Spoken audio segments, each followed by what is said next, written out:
Hey guys, thanks for joining us back here at the Ginger Binger YouTube channel.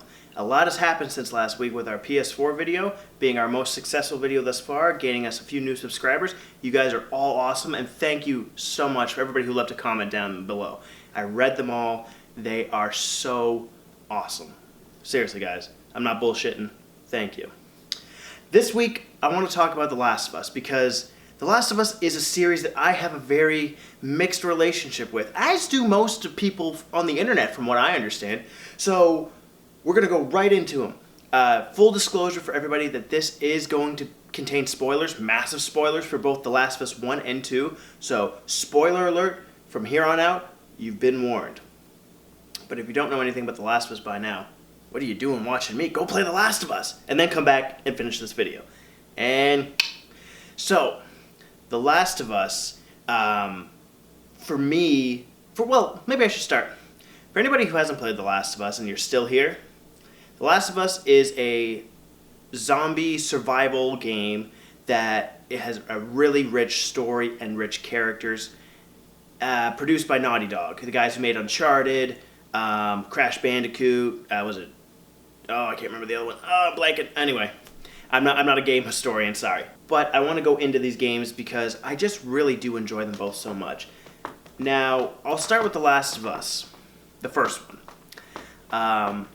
I originally got this game back in 2013 when it first came out. If you guys hear scratching, my cat's going to town on the chair that I'm sitting in.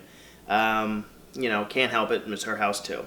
And honestly speaking about, hi Katana, it's great to see you. It's great to see you. You want to hop up? You want to come here? That's a good girl. Controversial opinion, I guess, is I'm not a big fan of the first Last of Us. Now, a lot of people, this seems to be the opposite of what everybody else has. A lot of people seem to have the problem with the second one. I don't have a problem with the second one. I have more of a problem with the first one because the first few hours of gameplay for me, while a great, enriching story, it kind of bores me. That isn't until you get to the snow levels where you play as Ellie and you deal with, I think his name is David, and you know something's off about him right away, and he's a cannibal and possible rapist too. Bye, Katana. And then the game picked up and made me really feel invested. It brought, an excitement to the game that was lacking for me personally. The Last of Us 2 never had that problem for me. I was excited from the moment it started to the moment it ended. It took me a long time to play both games because there's so much going on in the story that it's almost like Black Mirror, where it's emotionally draining and I need to space out my time playing it. So let me address the big elephant in the room before, anybody, mentions it.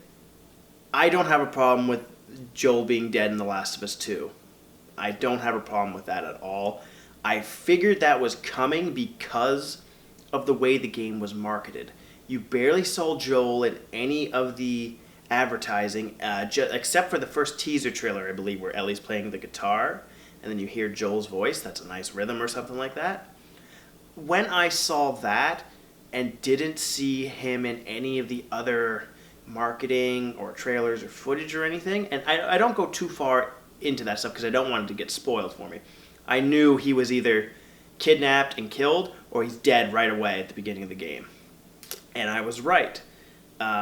So I wasn't shocked by that. And I didn't get it spoiled for me like some of the other people who I know in my life did. So I had that kind of positive reaction. I knew it was coming, but I didn't know how it was coming and how soon. That was the part that really shocked me more, was I guess how soon it happened. It's basically the prologue, and Joel gets his head beaten in by Abby, who might be the most controversial character now in video games. And I'll get to her in a minute, but I want to talk about our first main character, Joel. Joel in The Last of Us is our main character, and we follow his life, or follow his story.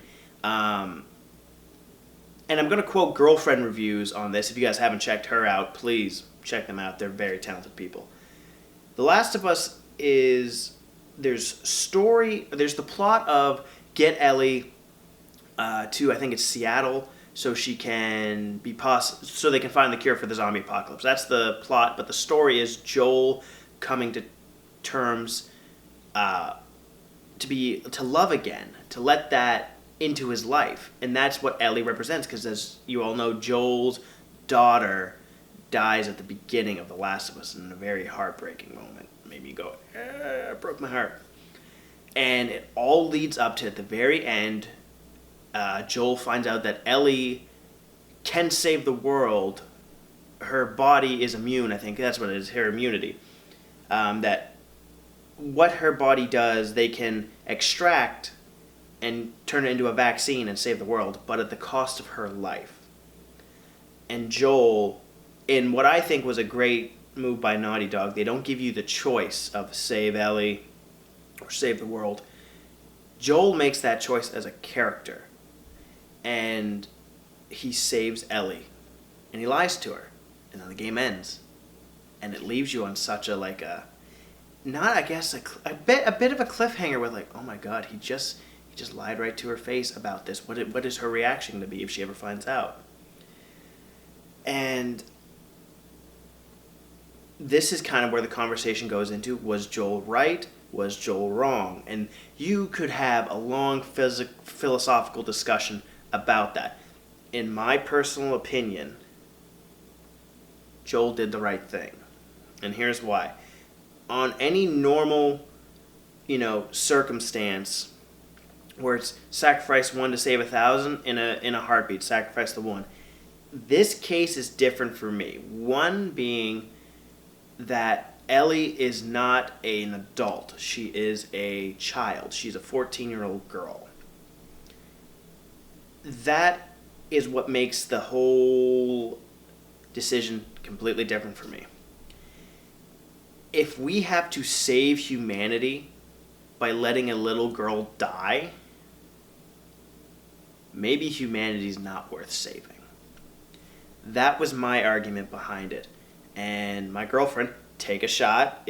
Every time I mention my girlfriend, take a shot. That's what somebody said in the last PS4 collection video, so I'm holding to it. You guys, put your money where your mouth is. My girlfriend feels the opposite, where she thinks that Ellie's life was worth saving to cure the global pandemic. Not pandemic, epidemic, disease, plague, whatever you want to call it. And I totally get why she would do that. But me, if I had the choice, and I was in Joel's position, I wouldn't do it either. I would save her. That kind of speaks, I guess, to how I feel about Joel. Joel is a very flawed human. Joel is not necessarily a good human. But Joel is one of the most realistic humans you've seen in video games, at least in my opinion. So, Joel, fantastic character. I want to talk now about Ellie. Ellie, in the first game, I was kind of indifferent on in terms of her personality. I liked her, don't get me wrong. I shouldn't say I'm indifferent. But she never really made that much of an impact on me outside of the game, in terms of where I feel like I can relate to Joel much more versus Ellie. I feel like I couldn't relate to at all. But in the second game, Last of Us 2, where she takes over as your main character, that completely changes. Ellie, to me, is very well developed. Ellie is a very vengeful character. You can tell there's a difference between how Joel is, because Joel still has a little bit of the old world left in him when the two characters meet in the first Last of Us. Ellie, this is all she's ever known. She's lost so much at such a young age. She's become hardened, and the things that she does grasp onto, she grasps onto them fully, and then when it hurts her, she disconnects fully. Really, really good work on Naughty Dog's part. I understand her need for vengeance so much that when Abby kills Joel right in front of her, I was ready to gut Abby alive. I was ready for it. I wanted to torture her. And it really does a great job of putting you in Ellie's shoes. And I think that's a good reason why Joel died so early on, is because it hits the audience and it hits our main character right in the heart. It goes for that. And then it has the balls to only go, well, maybe he's not as good as we thought, and maybe the person who did it had a reason for it. Very ballsy storytelling. Also, I should apologize if this video is a little all over the place. This is more of my thoughts on The Last of Us than an actual critique or review. I'm not much of a reviewer. It's just more of my personal experience and my thoughts. So back to it. Ellie, though, much more memorable and much more relatable in the second game, as well as a lot of the side characters, too. Very good. Now we'll have to go to Abby. Abby is almost like the New York Yankees in terms of when you say her name, you get a reaction, no matter if it's good or bad. And I can totally understand why some people don't like Abby as a character, because they can't forgive the fact that she killed Joel. But she had her reasons, and I totally understand. They're the same reasons Ellie has to go after her. She killed Ellie's father figure. Joel killed Abby's father. I mean, both of these plots are basically following the same path until they converge. And when they do, I was conflicted. I didn't want to kill Abby as much as I did. In that situation,